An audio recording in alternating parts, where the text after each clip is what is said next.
welcome to the Writers' Corner. We have three amazing writers. They're going to do some readings and talk about their work. We have David Joyner. Everybody clap. Clap, yes. And Everett Kennedy Brown. And Azby Brown. So they're each going to have about 15 minutes. We'll try to have some question time after each, just a little bit. And then they're going to have enough time, hopefully, to talk about other things they're passionate about, if need be. But let's get started. All right, David, you're up. All right, thank you. Okay. Hello, thank you for coming. So my name is David Joyner. I live in Kanazawa. I've been there for about close to 9 years now. And my wife and I are based there, but we also have a home in Yamanaka Onsen, which is in the photo here. And this house is also the setting for much of my book, The Heron Catchers, from which I'll read a short chapter today. And the passage that I'll read today is from the latter part of my novel, The Heron Catchers. The main character's name is Sedge. He's an American who's been living in Kanazawa for a number of years. His wife has run away with the husband of a woman named Mariko. And he is the father of, the husband who ran away is the father of a troubled teenage boy named Riku. So you have Sedge, the American who's been in Japan for a long time. Mariko, the wife of the husband who ran away with Sedge's wife. And then you have Riku, who is Mariko's stepson. And Sedge has become deeply involved in Mariko and Riku's lives in the rural town Yamanaka Onsen, where Basho once spent several days and wrote haiku that the town celebrates to this day. Sedge and Riku have not gotten along well to this point, to put it mildly, but in this scene they're as close to making amends with each other as at any other time in the novel. So I'll go ahead and start from chapter 23. I think I can read it. I think I'm okay, actually. My eyes they're getting worse, but they're still okay, so I can read this. Sedge and Riku descended into Sukutani Machi on what appeared to be a hunter's trail or road to maintain electricity pylons, several of which they'd seen while looping back from the woods at the end of Marco's. Actually, could we open a little bit? Okay, thank you. Though it was late afternoon and relatively cool for mid-July, the wooded area they'd gone birding in had the humidity of a rainforest, and they were sweaty and itchy where mosquitoes had feasted on them. The winds that had arisen out of nowhere were so strong he and Riku would soon dry off, unless it started raining, which looked increasingly likely. Normally I see more birds on the mountain, Sedge said. It had been Riku's idea to return to the village rather than hike to another clearing. If we go back in the morning, we'll probably see more. The crows and sparrows we saw didn't do much for you, did they? He said this lightly, hoping to draw Riku out. As usual, when the boy fell silent, Sedge couldn't guess what he was thinking. Perhaps he was disappointed he hadn't seen the birds Sedge tried to point out, brown-eared bulbuls, oriental turtle doves, and azure-winged magpies. Though they were common enough, Riku at least knew what they were. His disappointment had been so intense, kicking at the vegetation around them to see what he might scare up. Sedge half expected the boy to accuse him of making a fool of him. More than anything, birding required patience. He thought wrongly that Riku understood that. They continued down the dirt path beside the village's Hachiman shrine, from which the clay-tiled roofs of many houses in the village were visible. From her bedroom window, Mariko could point to the shrine's 2,000-year-old Osugi, and she and Sedge came here most evenings on their strolls. Riku led him down to the torii at the shrine's entrance. I thought you wanted to go home, Sedge said. Are we coming here now? Riku looked at the sky. Do you think it's a waste of time? The weather had changed since they'd set out for the woods on the mountain. With the wind gusting and the sky darkening with storm clouds, the birds would be seeking shelter. Already, crows were flying high into the trees around the shrine, but because Riku didn't want to give up yet, Sedge said, we won't know unless we try.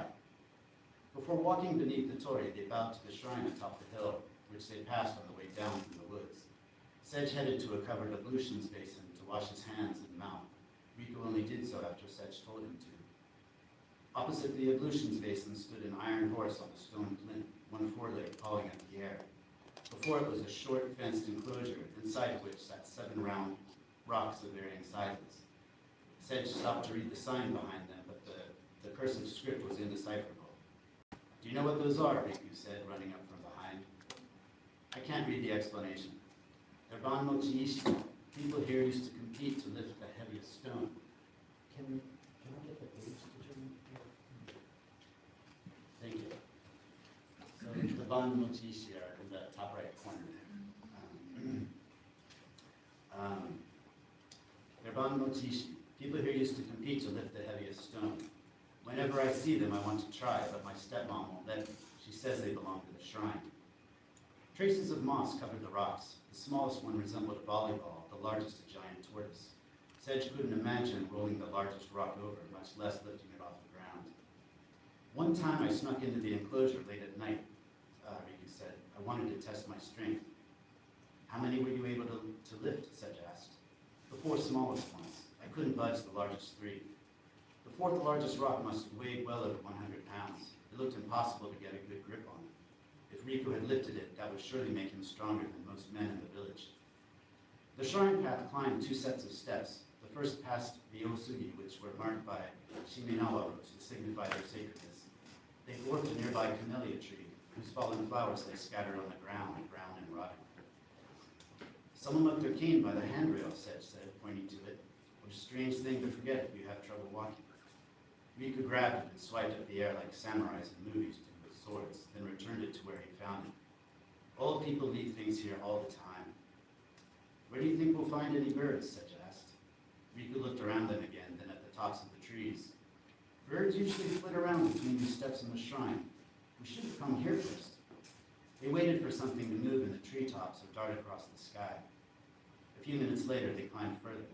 The first drops of rain started falling, and within seconds it became a torrent. Their tree cover was insufficient protection, and as the rain strengthened, they ran to find shelter. Together they charged up the second series of steps, arriving at the shrine at the same time. They sat deep under its rooftop, expecting the rain splotch to close. Mariko told me the shrine was moved to this height almost 50 years ago, Sedge said. It's the second time they've elevated. Eventually they'll do it again. Riku muttered, I won't be here when they do. Sedge didn't say anything for a moment. Where will you be? I want to make a new life far away from here. If both my parents could do it, so can I. But I won't do it the way they do, especially my dad. There's no reason you can't be better than them. Riku looked away and said, when I was in school, my teacher said Basho died thinking he was spiritually a tattered beggar. I learned that on our final lesson about him. Sedge remembered Riku's answer to his question about why Basho had journeyed so often. It's disappointing to think that through his journeys he couldn't escape the pain of living, Sedge said. I once asked our teacher if he thought Basho would be happier today. He just made fun of the question, asking our class how he was supposed to know. He sounds unenlightened. Riku shrugged. For someone who hated school, you clearly got something out of reading Basho. That was the only time. The rain sheeted down. It had collected in a groove between the eaves overhead and started dripping between them. Beyond the torii below, the village was gray with water and mist. The mountains encircling the valley had been completely erased. Riku tried to peer inside the shrine where its front doors came together. His movement stirred the humid air, and Sedge smelled the wet concrete of the path and the dusty wood of the seldom open shrine. He was about to call Riku back when the boy sat down again. Raising his voice above the water flowing from the eaves, Riku said, Basho lived in huts much smaller than this shrine. They had names too. The Unreal Hut and the House of Fallen Persons. I'm going to name the Kura one of these days. Name the Kura? Sedge said. The name I want to give it comes from when Basho found an abandoned 3-year-old boy on the roadside. I never heard that story. We studied his haiku about it. It has 19 syllables, 2 more than normal.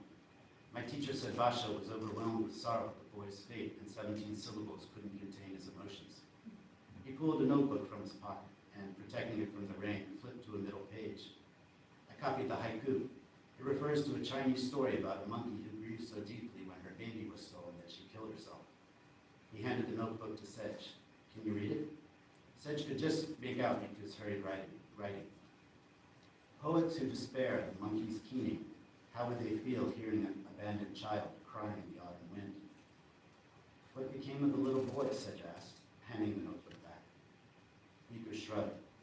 I just know that Basho felt bad for him, but he also thought his suffering was heaven's will.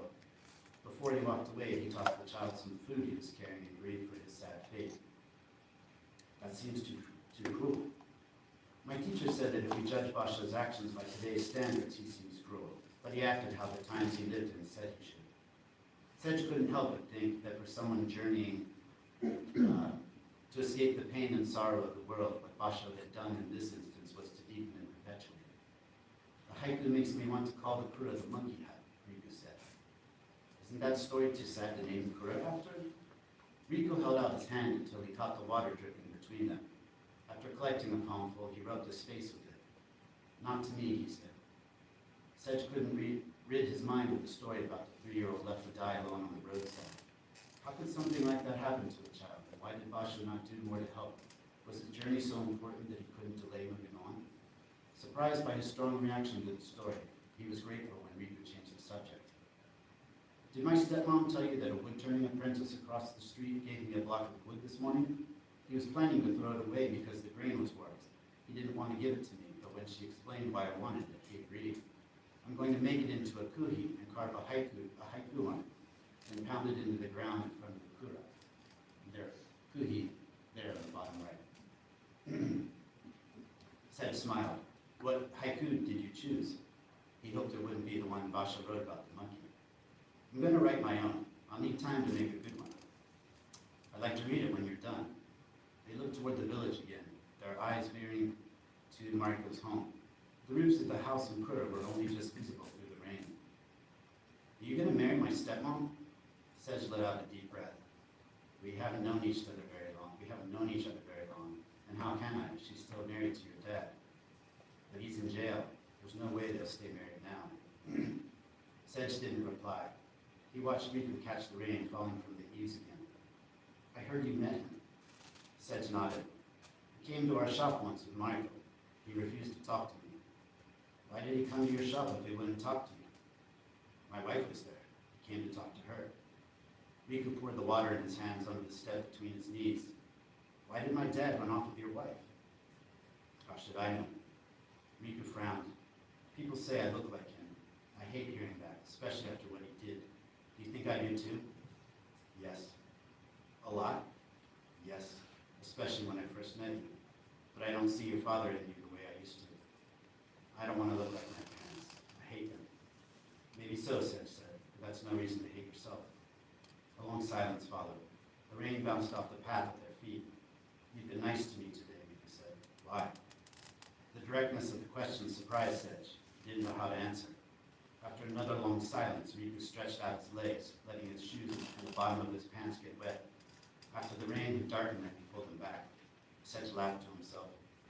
Riku's mood had soured and he wouldn't look at Sedge now, not even when he spoke to him. Don't you think my stepmom's pretty? Yes, Sedge replied. Riku turned to him, but still didn't meet his eyes.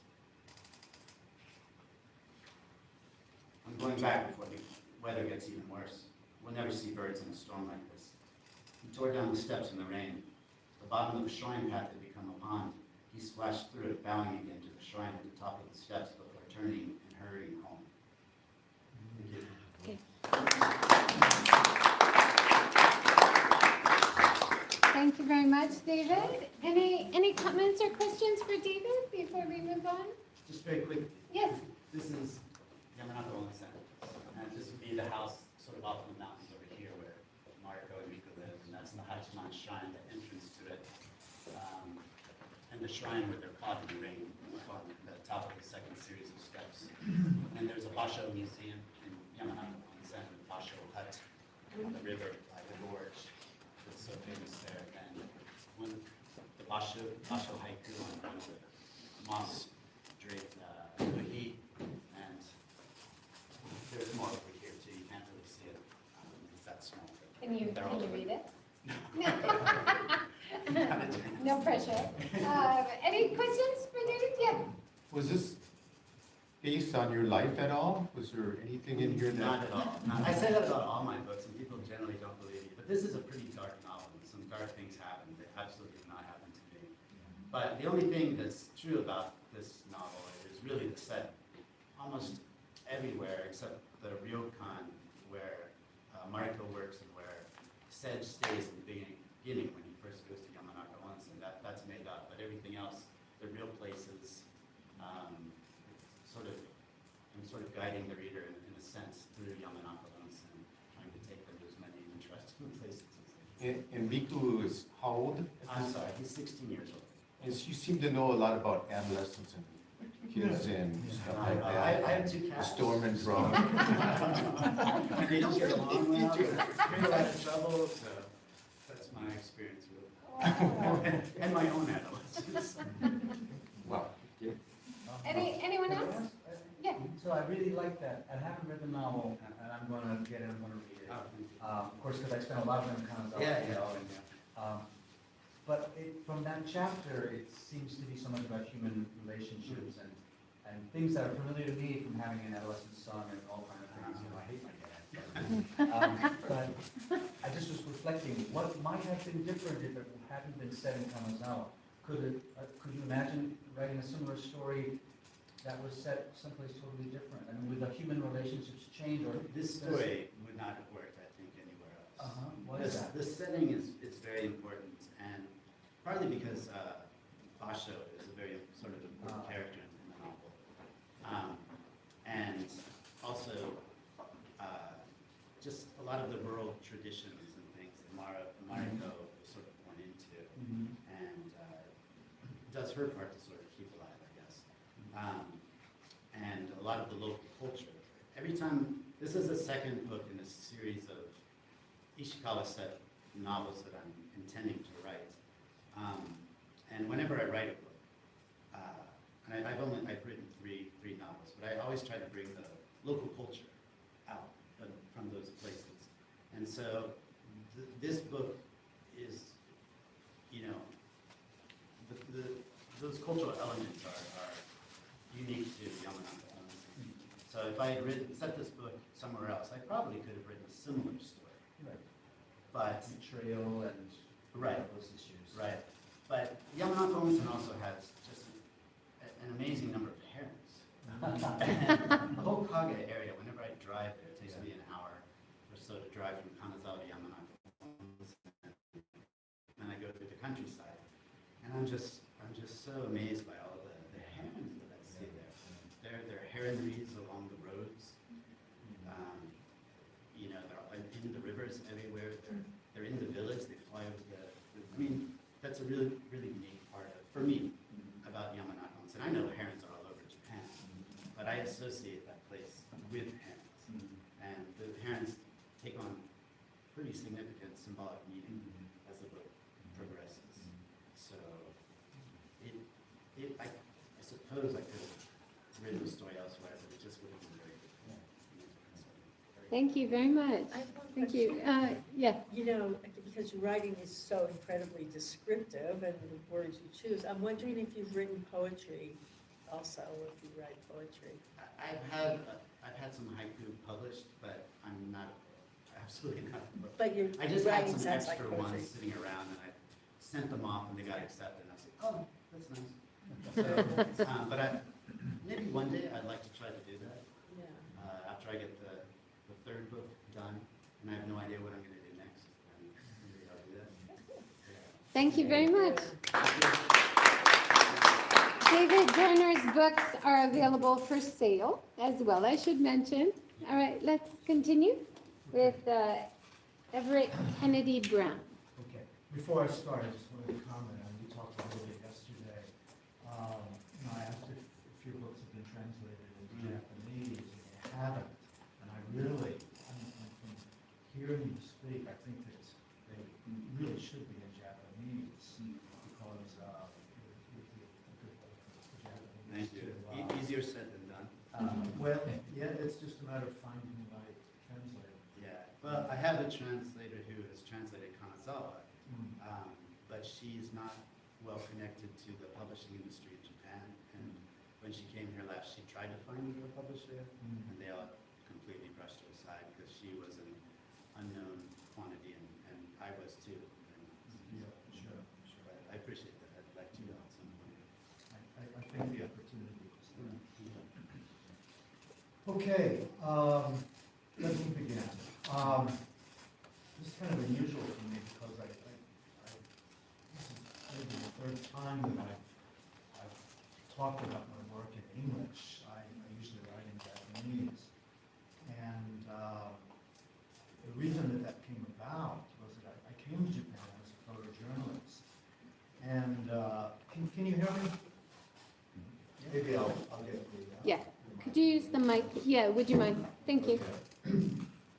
And I came to Japan in the 1980s at the golden era of Japanese magazines. And I was showing the editors my photographs and telling them the stories of the places that I'd been. And they were like, oh, that's an interesting story. Could you just write that down? And it was like, oh my God, I've got to write this in Japanese. It would take me 3 weeks to write an 800 character short synopsis or something.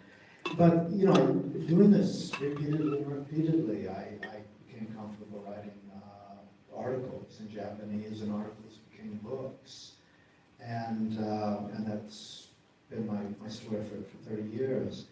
And now I feel this need to be writing in English. And so I'm just about ready to complete my first book in English on longevity in Japan. It's a narrative nonfiction book. And during COVID, I had a lot of time, so I was doing a lot of writing about my journey through Japan. And so what I'm going to share with you now is a story from my Kominka experience. I moved to the Boso Peninsula in 1999, and I farmed rice, got into fermented foods, and so this is, though this reads like fiction, this is a true story. Keep that in mind. Okay. So, this is called the Ferryman. And here we go. Okay. So, rice farming is hard work. And if your aim is making money, it's not worth doing. But if you want to understand the heart of Japan, not with your intellect, but with your soul, rice farming is the way to begin. This is what I learned from my mentor, a man named Tadayoshi Himeda. He was an ethnographic filmmaker who worked with the great ethnologist Miyamoto Tsumichi, walking the remote roads of Japan, meeting people who lived pre-modern lifestyles that still existed into the 1970s. It was Himeda who encouraged me to get out of Tokyo and plant rice. He helped me find an old kominka on the Boso Peninsula. It had a small kura and a chicken house that I converted into a darkroom for my photographic work. There was also a garden and 2 fallow rice fields, overgrown with trees and thousands of prenaceous bamboo. My first year on the farm went by quickly, cutting and digging up those trees and bamboo that had grown wild in the rice fields. Himeda then introduced me to a farmer who gave me heirloom rice seeds and taught me how to plant rice the ancient way, according to the lunar calendar and the 72 micro-seasons. By our second year on the farm, my wife and I were ready to plant rice. So we planned an event during the Golden Week holidays and invited friends, hundreds of friends with their children. Our rice planting party started with a Shinto ceremony. And as sacred drums and striped shell horns played and echoed over the rice fields, everyone took off their shoes and socks and stepped barefoot into the cool and muddy rice fields. We started in the center of the rice paddy and planted our rice seedlings outwards, moving in a spiraling pattern. It was Himeda who told me that planting rice in this way, with spirals, was the ancient way to attract and absorb cosmic energies from the heavens.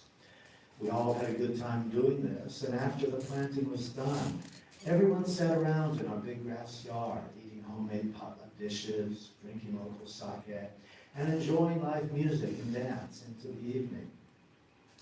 The hard work of reading began after the planted. It was something I often did alone. I'd work almost every day, starting at sunrise and often working past sunset, wading between the rows of rice plants, pulling up weeds and pushing them back down deep into the mud, as the smoke of a mosquito coil tied to my waist swirled around me to keep the clouds of mosquitoes away.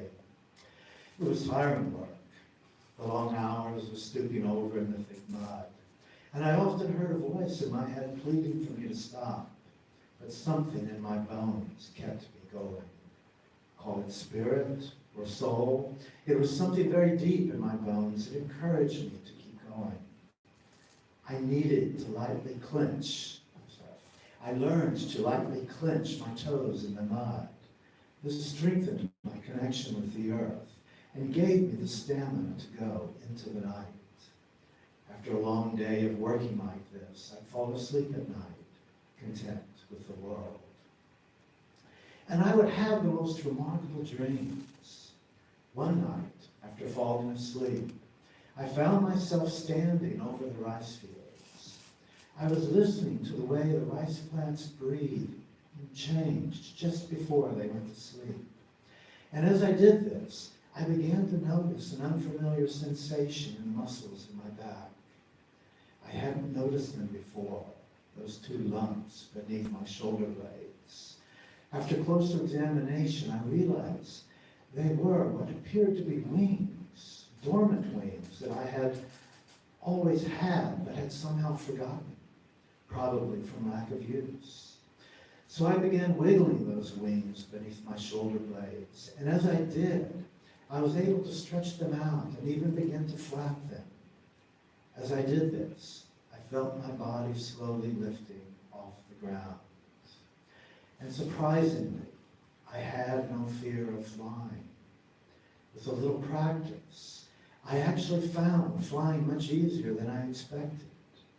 So I flew higher and circled over the rice fields, flying over the bamboo forest and going as far as a little country lane that bordered our neighbor's farm. But when I got there, the lane was no longer there. In its place was a small canal that flowed into other waterways that intersected all the farms in our village.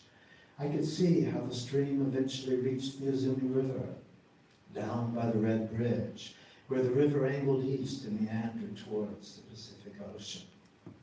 By now, I could flap my wings with an unusual strength and feel a sense of oneness with the air. And my eyes, they were as sharp as a falcon's. Even from a height, I could look down and notice my neighbor. He was paddling a flat-bottomed wooden boat on the canal near our farm.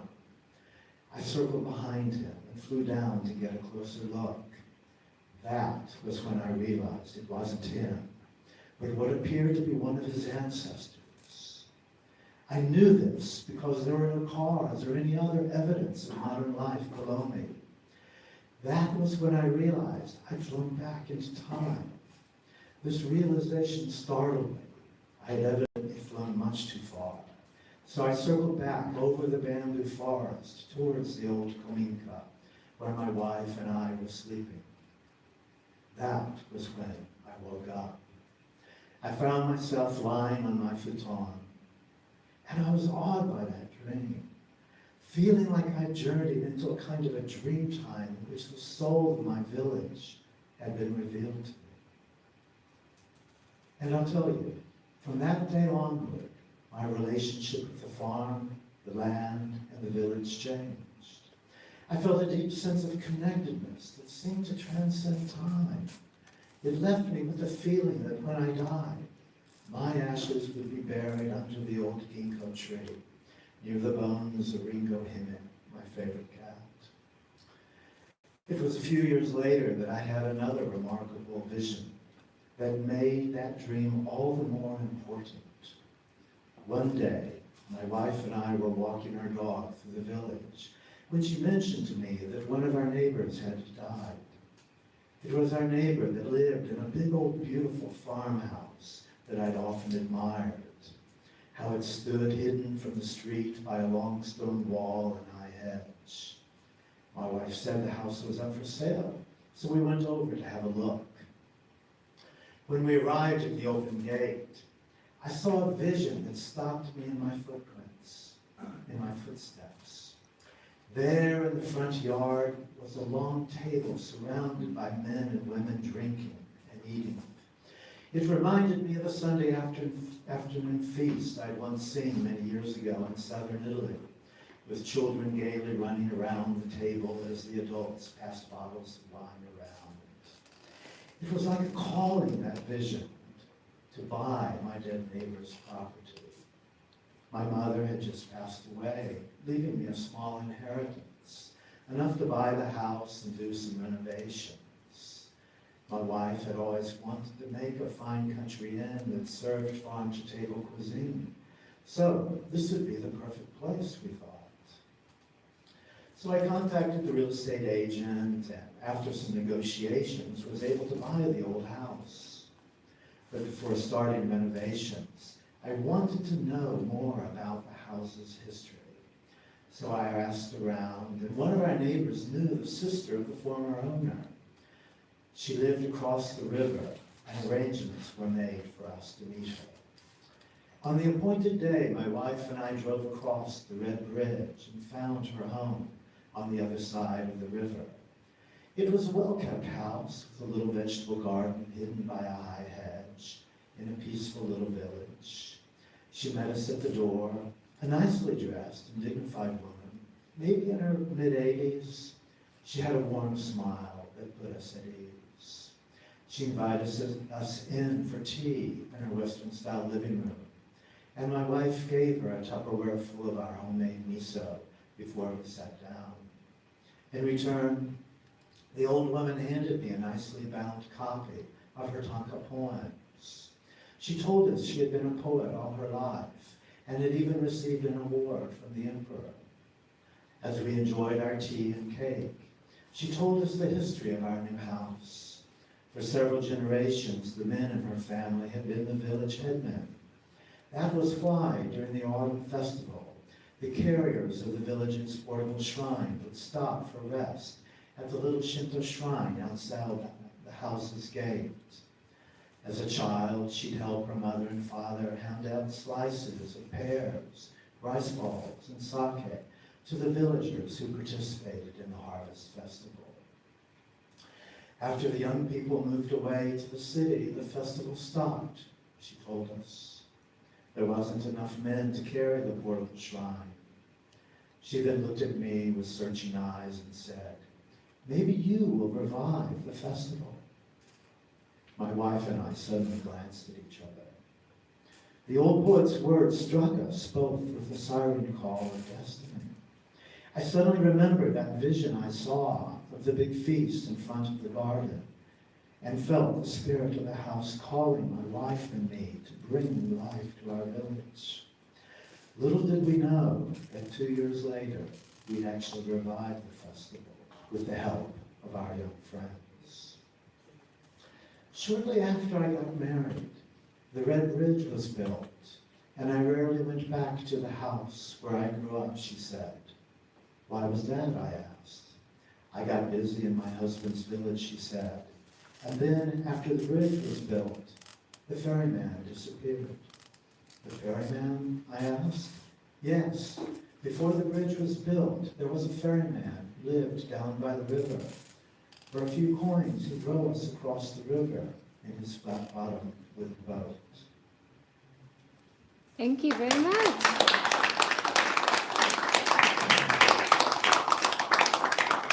Thank you so much, Everett. That was beautiful. Any questions for Everett? Just a few minutes before we move on. I have a question. I'm working on a novel myself that takes place in the Edo period, and one of the first things you said earlier when you were commenting on the previous presentation was about translation into Japanese. My Japanese is just so I can't write in Japanese. But I was just wondering, I know it's a practical question, or I guess more about the process rather than the creative side. But I would like to know what you would suggest in trying to find somebody or an organization to take an English novel that's based in Japan and translate that over into Japanese. Sure, sure. Okay, I don't remember the name, but you can easily find out. But there's a literary agency in Tokyo, and there was a talk at the Foreign Correspondence Club with Roland Peltz, and she was one of the speakers, and she was really interested in books on Japan. And there's an audience for it. Not a big audience, but there's a strong audience.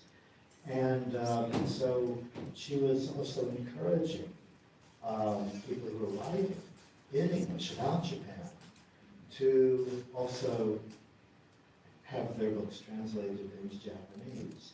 And you can do this, with a software, to get a general translation.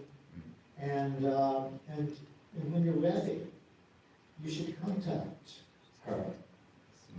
And would you know the literary agency? Okay. Yeah, I mean, you can contact me and I'll find it. I'll find your contact.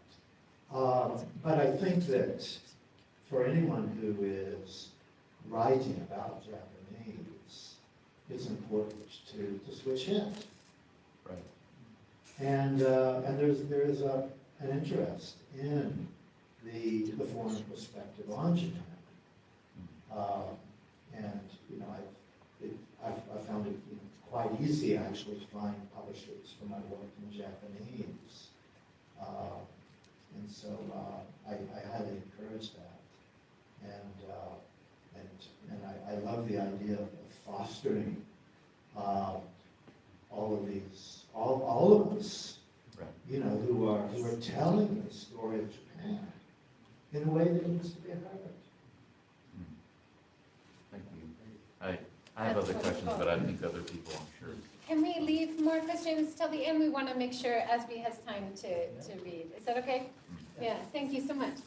Up to me? Up to you.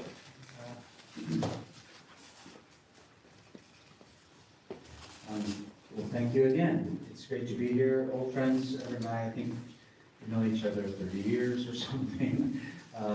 New friends, we just met last night, so it's always great.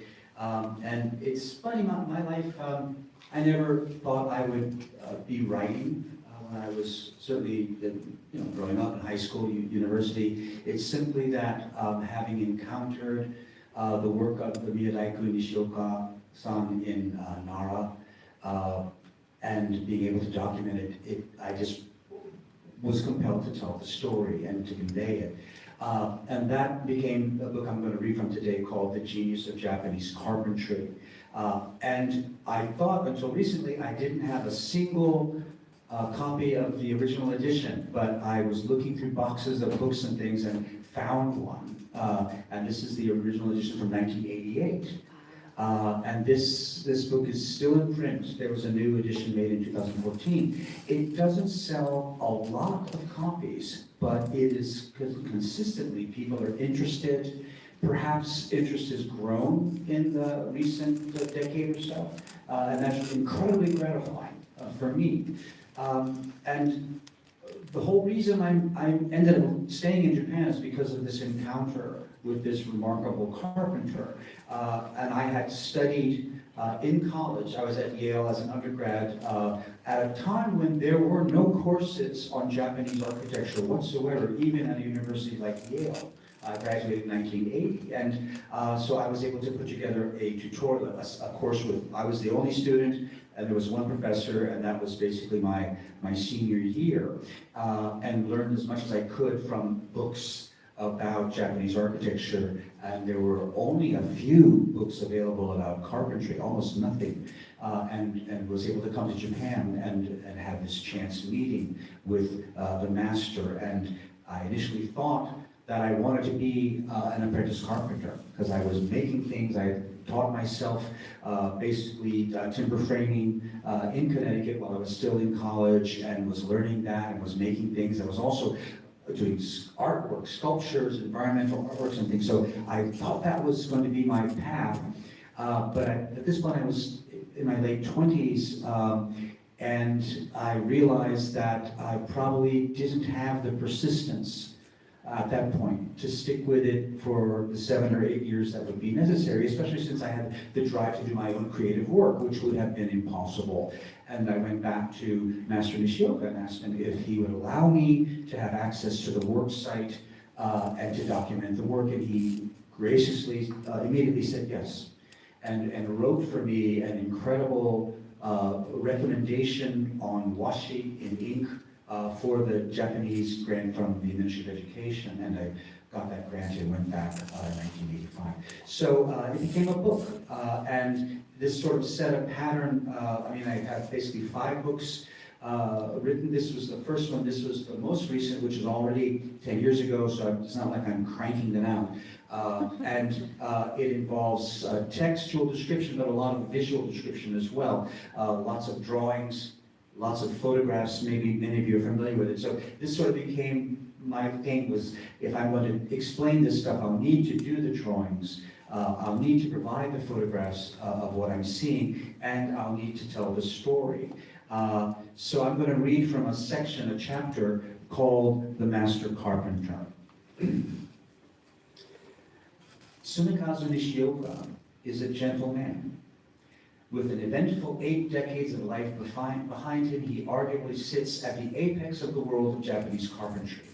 He has overseen a major reconstruction at Horyuji, Japan's oldest Buddhist temple. He has accomplished the better half of the reconstruction of Yakushiji, which is only slightly younger than its illustrious predecessor at 1,300 years of age.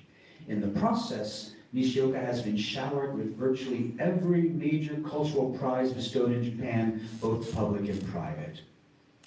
Part of his achievement is due to fate, for the position of master carpenter of a major temple or shrine is virtually hereditary. And in 1908, Nishioka was born into the family that had produced master carpenters for Horyuji Temple for 5 or 6 generations. Those bearing the Nishioka name represent only one branch of a larger family which claims as an ancestor the builder of Osaka Castle in the early 17th century. Hideyoshi, the lord for whom the castle was built, ordered the builder killed because of his knowledge of the castle's secrets. Katsumoto Katagiri, a high-ranking warrior, helped him escape, whereupon he found a quieter life for himself as carpenter at Horyuji. Nishioka's father was actually a farmer who had been adopted into a carpentry family as a precaution against starvation at the end of the 19th century, which were lean years for Horyuji. But Nishioka's grandfather was the temple's master carpenter, and he permitted Nishioka to frequent the workshop from the age of 3 or 4. After entering elementary school in 1915, Nishioka helped out with the sweeping, the fetching of tea, and such during the summer vacation. His grandfather insisted, against Nishioka's expectations and his father's wishes, that the boy be further educated at an agricultural school, which he entered in 1921. Grandfather Nishioka reasoned that the family should have at least one person capable of farming in times of shortage, and that, in addition, a carpenter should learn as much as possible about wood. As a result, Nishioka devoted 4 years to absorbing the latest scientific knowledge about earth, fertilizer, forestry, and husbandry. After finishing school in 1924, the young man expected to begin carpentry immediately, but was told to first spend 1 year growing rice. Only then, under his grandfather's supervision, was he allowed to handle tools, beginning with learning how to sharpen them. At the same time, he was taught how to conduct relationships with other carpenters, and at night he listened to explanations of the carpenter's kokoroe, or rules of thumb. These oral teachings, as transmitted by his grandfather, still form the core of Nishioka's values and ethic. Nishioka worked as an apprentice for about a decade, with an interruption for military service in 1929. Early projects included minor repairs on various buildings at Horyuji, the complete dismantling and restoration of other temples in the Nara era, construction of a new Shinto shrine, and the erection of a gate to a new palace for a royal prince.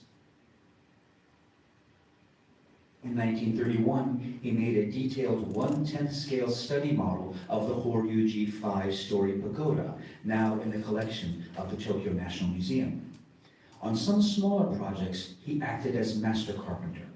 At other times, he was assistant master. In 1934, he assumed the responsibilities of master carpenter for major dismantling and reconstruction work at Horyuji, a maintenance operation that is usually carried out every 200 years. This project, called the Horyuji Showa-era Great Reconstruction, was Nishioka's major formative experience as a master temple carpenter. During the reconstruction of Horyuji, Nishioka discovered that the original builders had cut all of their hinoki from the hills in the Yamato area, the region surrounding Nara, and that their use of lumber, the matching of a tree's natural qualities with its ultimate placement in a building, were in keeping with the oral precepts that had been handed down to him.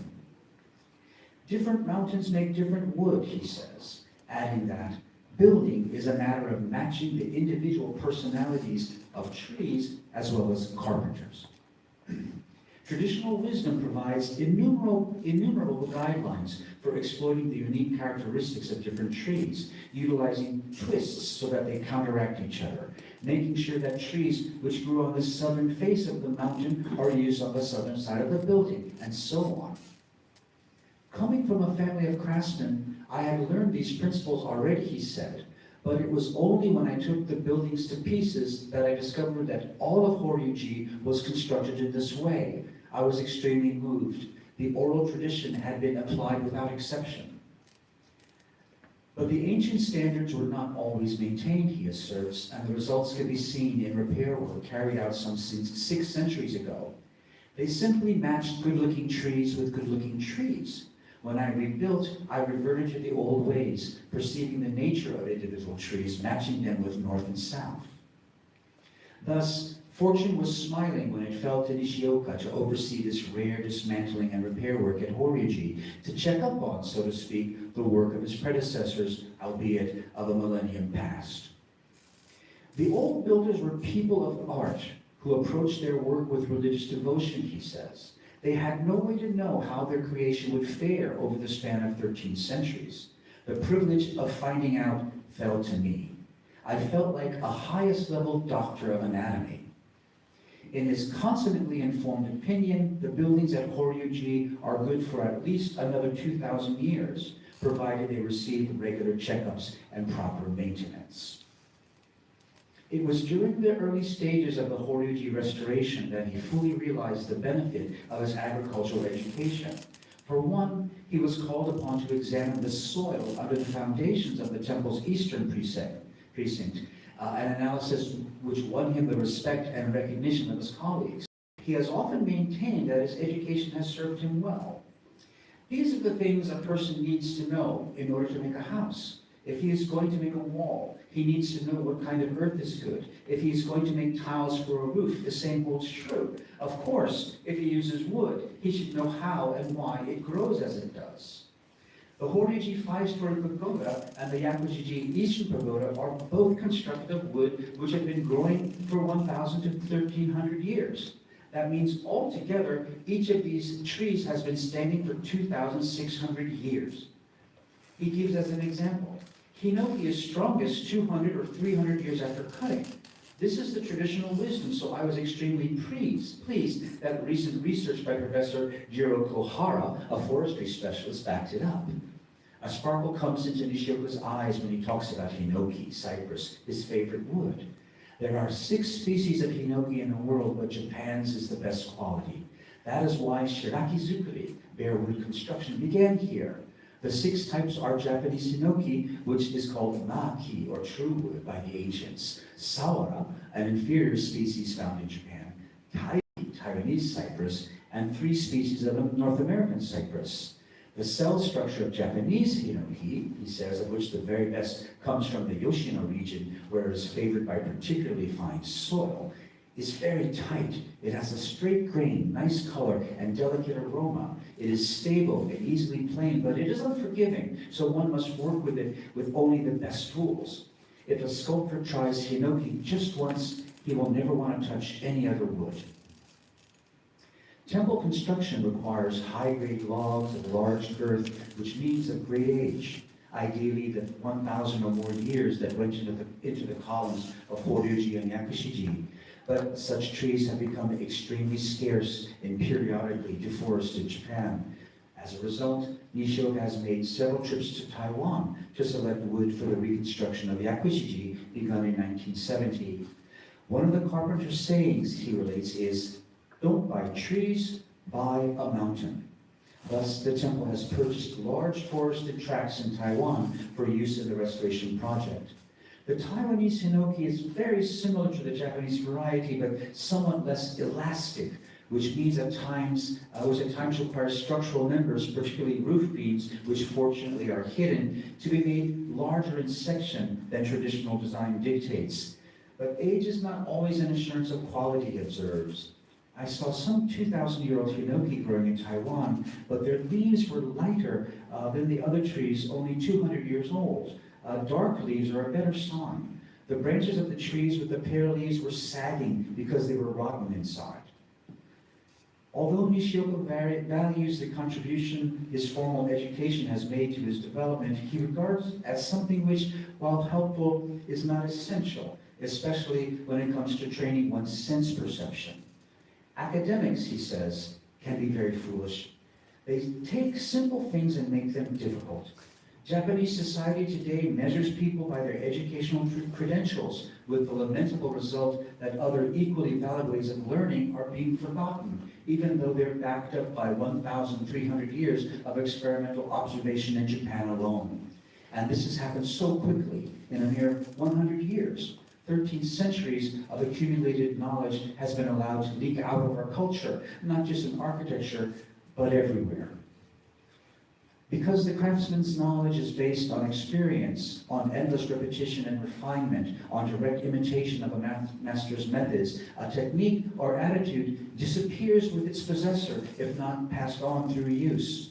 After the demise of a living tradition, one can analyze its artifacts for clues to their creation or try to reconstruct methodology based on writings or hearsay, but something essential is inevitably lost.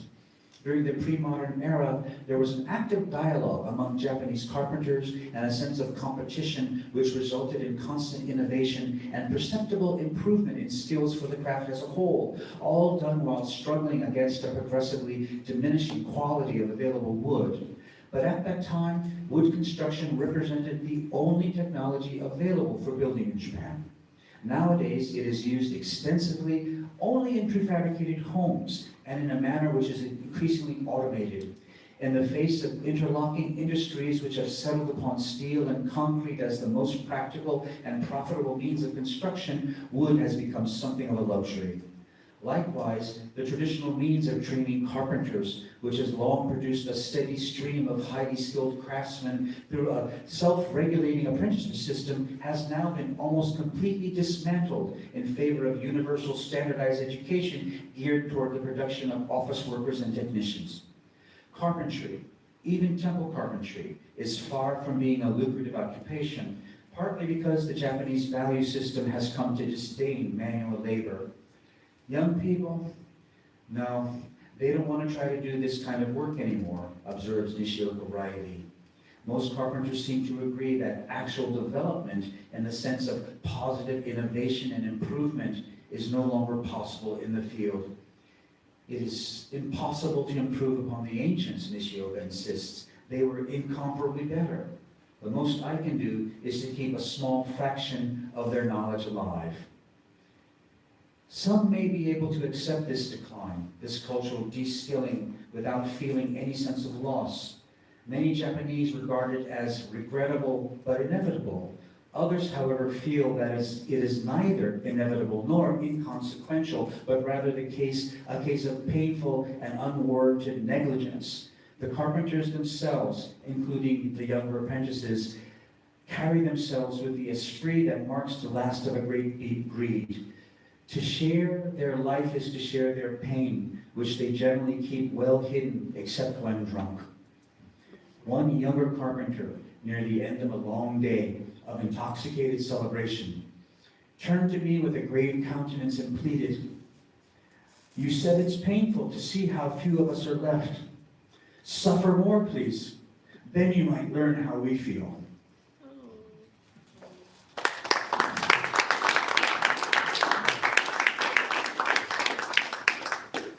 Thank you so much.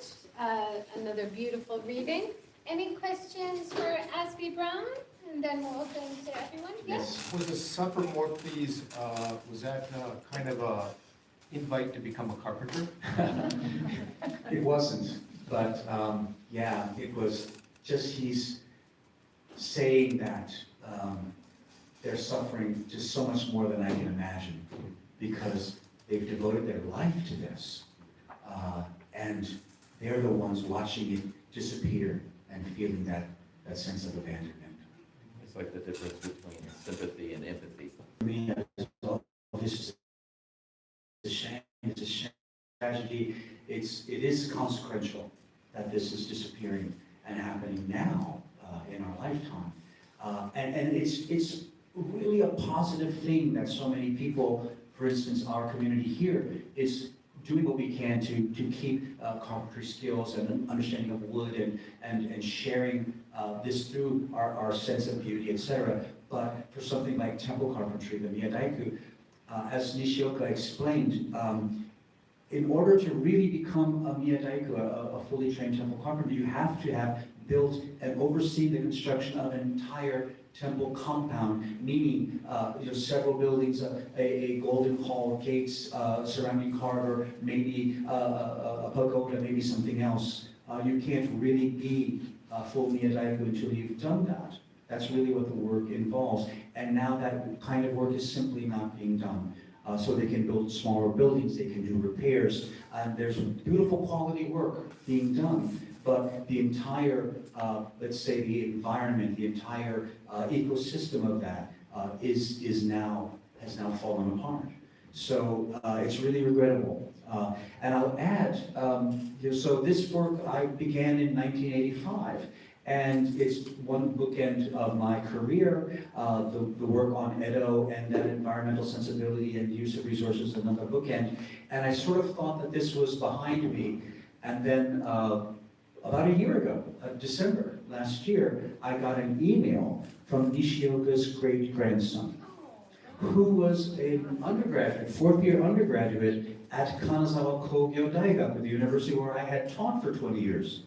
He was in architecture, in architectural history, and he had decided to make an archive of his great-grandfather's work. And in his grandfather's books, he found my book, which I had given Nishioka, and I had signed it, and he brought it to his professor, who was there when I was there, and said, "Do you know this person, this book?" I said, "Oh, that's Professor Brown. He was here." And he put him in touch with me.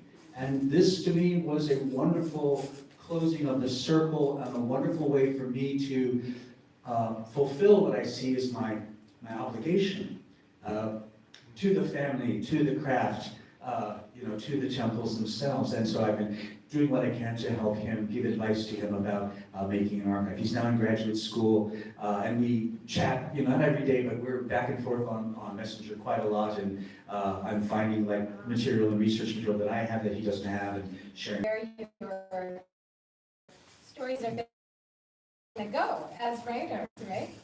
Have you had similar experiences, encounters that have come back from either of your books or writing from readers or people in your stories? Nothing comes to mind. Let me think about it a little bit. Okay. Yeah, nothing that really stands out in a profound way. But of course, I meet people who,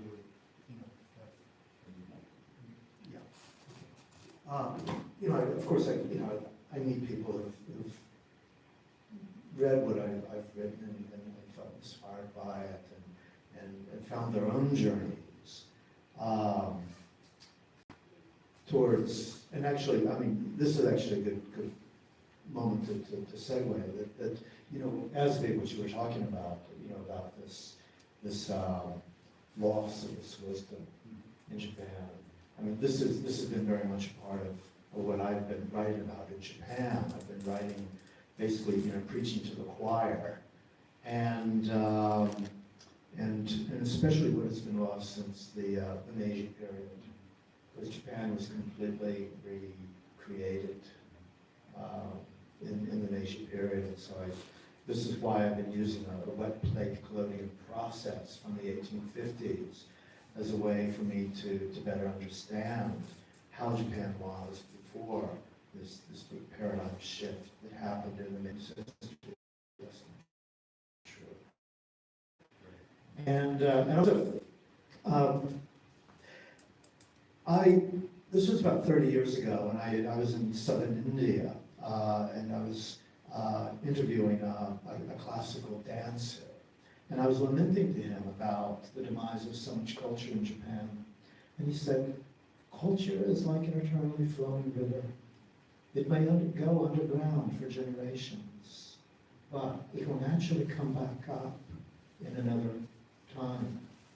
And also, even when the earth is dry and this culture seems to have been lost, if you have the heart and the dedication, you can dig the dry soil beneath your feet and bring up those rivers of culture. And this is what I feel here at this Minka conference, is that there's a spirit of tradition that is in Japan that is beginning to well up in each of us in our own way. That's lovely. So, so again, I mentioned that, you know, Everett and I know each other for a long time, and of course, I knew him first as a photographer, like many people. You know, who is working anyone who hasn't seen his photographs, I encourage you to, because they're extremely evocative, and like in that dream you described, it takes us back in time.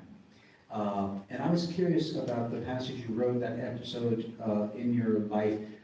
One was, how long ago was that? And two, the text is so visually evocative.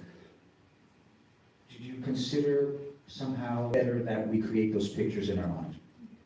It's better that you recreate those visions, those images in your mind.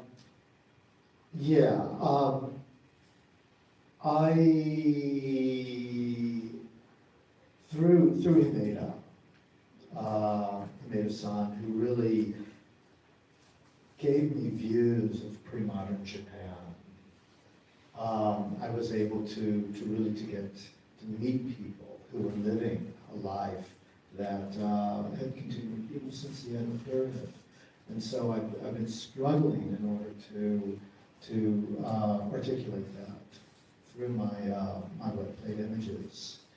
And it's led me to the world of the Yamabushi. And so you might have heard me play my trend show. And much of my work is about accessing the memories, the cultural memories that exist in the Japanese landscape. And much of my inspiration for this comes from the work of Yeats in the late 1900s and early 20th century. That there are these cultural memories in the landscape if we open ourselves to hear them. Thank you. We have only about 1 more minute. David, do you want any final words? And you know, and just to pass the mic on, it's like, this is kind of what I was feeling in your work, is that you are picking up these memories in the landscape and sharing it with us. The herons and those marshes where that's been there forever, and culture that I live in. High wires, Yeah. and high wire lines, it's like, I think that's ubiquitous all over Japan. It's just, and you put that in there, you know, that's not very picturesque, but, you know, anybody who's been to Japan kind of just picks up on that. And I think all three of you do that so beautifully with your readings today and with your books. You're helping us, even the readers, to have those underground connections and deeper connections. And not to try to get the last comment, but what struck me is that all three of us depend incredibly on our powers of observation. And that to me is a thread. Had I not seen it or noticed it, I couldn't have conveyed it. And I think at some point I had to learn how to see. So maybe you all have that same experience. Yeah, and let me jump on that because that's my passion now. And that is that I think that what draws people to Japan is that there's a much wider bandwidth of sensory experience here. And this is actually what I'm exploring in my upcoming book on longevity, is that we actually have 22 senses. But we're taught in school, you know, that we have only 5 senses. And in Japan, you know, this expanded awareness has been very much a part of the culture. And let me just add, I think we should each have just one final word. But all of us, especially those that are living in Minka or involved with it, is you have a story. Whether you're impelled to write about it or not is one matter, but it's a story that's very, very important. Yeah. Thank you very much.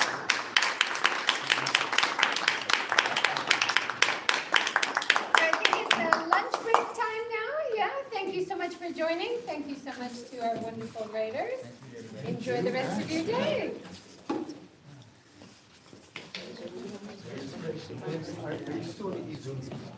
I'm not.